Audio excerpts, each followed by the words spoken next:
Donc on est ici sur un essai plante campagne colza.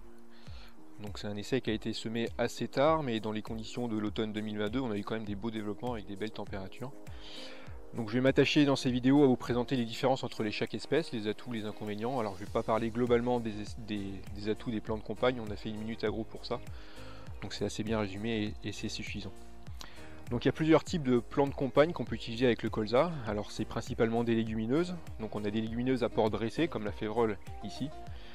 Donc c'est des légumineuses qui vont monter assez haut avec un gros pivot et qui vont structurer le sol. Et l'intérêt de ces plantes compagnes là, c'est qu'on ne va pas entrer du tout en concurrence avec le colza, puisque le colza a un développement plutôt assez bas. Et les févroles par exemple ici ont un développement assez aérien. Donc on va pouvoir avoir même des grosses biomasse. On a réussi des fois à monter dans les essais à 1,5 kg, 2 kg sans avoir de concurrence sur le colza, donc c'est l'atout principal. Alors l'espèce phare qu'on retrouve dans cette catégorie de plantes compagnes, c'est la févrole qu'on a ici. Donc dans les essais on essaye de la semer entre 30 à 40 grains, mais idéalement voilà, il ne faut pas descendre en dessous de cette densité là. Et la févrole, quand on regarde, donc on a un beau développement foliaire, donc un port dressé, et puis on a aussi un beau pivot qui va structurer assez en profondeur le sol, et puis avec un petit peu de racines qui partent sur le côté, et on voit assez bien les nodosités ici. Et donc ça, les nodosités, c'est ce qui va fournir l'azote au colza suivant. Donc une nodosité, c'est des bactéries qui sont à l'intérieur qui vont capter et fixer l'azote de l'air, et puis en échange la plante va fournir un petit peu de sucre pour le fonctionnement. L'intérêt principal de la févrole, c'est que c'est une plante compagne qui est assez robuste. Il suffit juste un peu d'eau pour la faire lever, et après elle va se développer assez facilement. Et puis c'est une plante aussi qui va tolérer assez bien les herbicides qu'on peut mettre sur le colza. Une autre plante compagne avec un port dressé comme la févrole, c'est le lupin bleu. Alors là le lupin n'est pas forcément bien développé, je pense que l'année dernière il était mieux, on avait une biomasse qui était meilleure. Je pense que c'est lié aussi à la variété.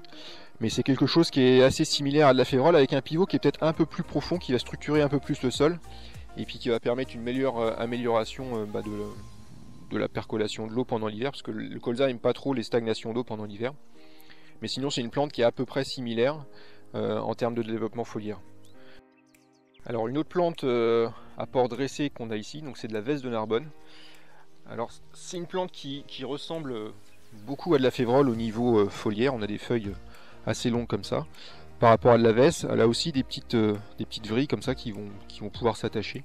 Alors quand c'est en trop grosse densité, ça a tendance quand même à s'affaisser un petit peu et devenir un peu une plante liane au sol. Mais sinon c'est pareil, c'est un beau développement foliaire et c'est assez rustique, avec un pivot peut-être un peu moins important que de la févrole. Alors autre légumineuse à port dressé, mais là pour le coup on est sur des petites graines. Donc on est sur un mélange ici trèfle fenugrec. Donc quand on prend les deux espèces, physiologiquement c'est des espèces qui se ressemblent assez, des développements assez similaires, petit pivot qui va structurer plus en superficiel, qui va structurer moins qu'une févrole. Et au niveau biologique, quand on les regarde vraiment comme ça, bon, on remarque que le trèfle a des folioles un peu plus allongées que le fenugrec. Et surtout ce qui les différencie, c'est que le fenugrec il va avoir un premier foliole qui va être pétiolé, à défaut du trèfle qui va être vraiment non pétiolé. Mis à part ça, c'est des plantes vraiment très similaires. La seule chose qui peut les différencier un petit peu, c'est que le fenugrec va pas multiplier Aphanomyces, contrairement à du trèfle. Donc dans des rotations avec des pois de printemps, ça peut être intéressant, mais sinon niveau sensibilité au gel et niveau sensibilité aux herbicides, c'est des plantes qui sont assez similaires. Dernière légumineuse à port dressé, comme le trèfle et les autres qu'on vient de voir juste avant. Alors là c'est le Natrix, donc c'est une plante un petit peu atypique qu'on a dans les essais depuis 2 ans. Plante assez basse, petit pivot également aussi, on voit bien les nodosités sur les racines ici. Sinon c'est une légumineuse, et puis la particularité de celle-ci c'est qu'elle va se développer assez bien même avec des températures fraîches. Donc voilà.